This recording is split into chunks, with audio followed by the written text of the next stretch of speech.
জাতীয় সংগীতৰ প্ৰতিটো বাক্য ভুলকৈ প্ৰকাশিত বিদ্যালয়ৰ পাঠ্যপুথিত বিকৃত ৰূপত প্ৰকাশিত হৈছে জাতীয় সংগীত আৰু ঘটনাৰ পাছতে ভিন্ন দল সংগঠনে ইতিমধ্যে প্ৰতিক্ৰিয়া ব্যক্ত কৰা দেখিবলৈ পোৱা গৈছে। আমি উল্লেখ কৰিছো পুনৰবাৰ যে জাতীয় সংগীতক এইবাৰ চৰম অপমান কৰা দেখিবলৈ পোৱা গ'ল ব্যক্তিগত খণ্ডৰ এখন বিদ্যালয়ত।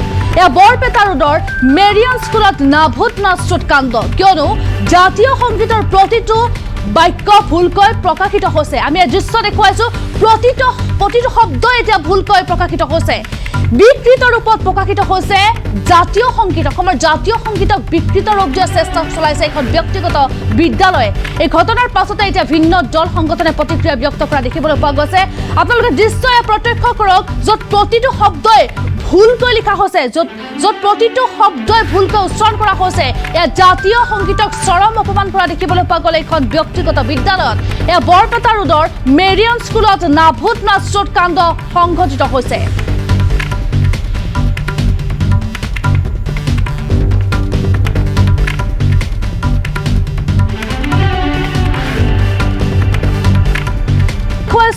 আৰু এনেধৰণে এইবাৰ জাতীয় সংগীতক চৰম অপমান কৰা দেখিবলৈ পোৱা গৈছে। এখন ব্যক্তিগত বিদ্যালয়ত এনেধৰণৰ চৰম কাণ্ড দেখিবলৈ পোৱা গৈছে, নাভূত নাচুত কাণ্ড দেখিবলৈ পোৱা গৈছে এইখন বৰপেটা ৰোডৰ মেৰিয়ান স্কুলতে এনেধৰণৰ ঘটনা সংঘটিত হৈছে, কিয়নো জাতীয় সংগীতৰ প্ৰতিটো বাক্য যেন ভুলকৈ প্ৰকাশিত হৈছে।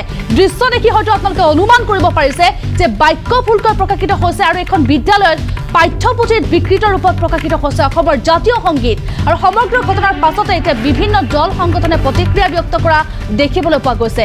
এই দৃশ্য আপোনালোকে পুনৰবাৰ প্ৰত্যক্ষ কৰক, য'ত জাতীয় সংগীতক এনেধৰণে চৰম অপমান কৰা হৈছে। এখন ব্যক্তিগত বিদ্যালয়ত এনেধৰণৰ নাভূত নাচুত ঘটনা দেখিবলৈ পোৱা গৈছে। এয়া হৈছে বৰপেটা ৰোডৰ মেৰিয়ান স্কুলত নাভূত নাচুত কাণ্ড, কিয়নো জাতীয় সংগীতৰ প্ৰতিটো বাক্যই যেন ভুলকৈ প্ৰকাশিত হৈছে। দৃশ্য দেখি হয়তো আপোনালোকে অনুমান কৰিব পাৰিছে এয়া অসমৰ জাতীয় সংগীতক এনেধৰণে চৰম অপমান কৰা হৈছে, বাক্য ভুলকৈ প্ৰকাশিত হৈছে, য'ত এই বিদ্যালয়খনৰ পাঠ্যপুথিত বিকৃত ৰূপত এতিয়া প্ৰকাশিত হৈছে অসমৰ জাতীয় সংগীত। এই ঘটনাৰ পাছতে এতিয়া ভিন্ন দল সংগঠনে ব্যক্ত কৰিছে নিজ নিজ প্ৰতিক্ৰিয়া।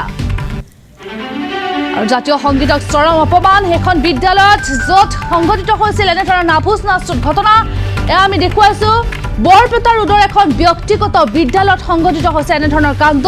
এয়া মেৰিয়ান স্কুলত নাভূত নাচুত কাণ্ড দেখিবলৈ পোৱা গৈছে। জাতীয় সংগীতক চৰম অপমান কৰিলে এখন ব্যক্তিগত খণ্ডৰ বিদ্যালয়ে। এয়া হৈছে বৰপেটা ৰোডৰ মেৰিয়ান স্কুলৰ এনেধৰণৰ নাভূত নাচুত কাণ্ড দেখিবলৈ পোৱা গৈছে, কিয়নো অসমৰ জাতীয় সংগীতক চৰম অপমান। এবাৰ অসমৰ জাতীয় সংগীতক চৰম অপমান, কিয়নো প্ৰতিটো বাক্যই ভুলকৈ প্ৰকাশিত হৈছে। এই বিদ্যালয়ৰ পাঠ্যপুথিত বিকৃত ৰূপত এতিয়া প্ৰকাশিত হৈছে অসমৰ জাতীয় সংগীত। আৰু এই ঘটনাক কেন্দ্ৰ কৰি এতিয়া বিভিন্ন দল সংগঠনে নিজৰ প্ৰতিক্ৰিয়া দাঙি ধৰিছে, মন্তব্য প্ৰকাশ কৰাও দেখিবলৈ পোৱা গ'ল।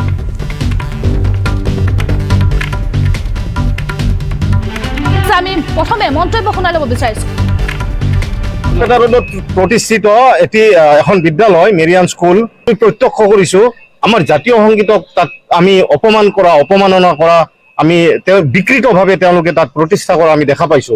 তো এই ক্ষেত্ৰত আমি সদৌ অসম ছাত্ৰ সন্থা, বৰপেটা ৰোড আঞ্চলিক ছাত্ৰ সন্থা, অসম সেনা, অসম উন্নতি সভাৰ তৰফৰ পৰা আমি এই স্কুলক আমি সকিয়নি দিছো। প্লাছ তেওঁলোকে এনেকুৱা ধৰণৰ যিটো তেওঁলোকে জাতীয় সংগীতৰ ওপৰত সংগীতক লৈ পেলাই হেতালি খেলিছে, এইটো তেওঁলোকক আমি মানি ল'ব নোৱাৰো।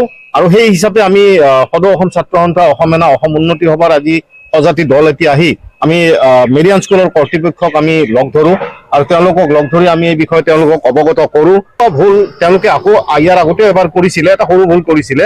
তো এনেকুৱা যিটো ভুল তেওঁলোকে ক্ষমাৰ প্ৰাৰ্থী নহয়, আৰু যাৰ বাবে আমি এই সজাতি দলটি আমি ইয়াত উপস্থিত হৈছো আৰু তেওঁলোকক আমি তীব্ৰ গৰিহণাৰে নিন্দা কৰিছো, লগতে লেই চেই কৰিছো।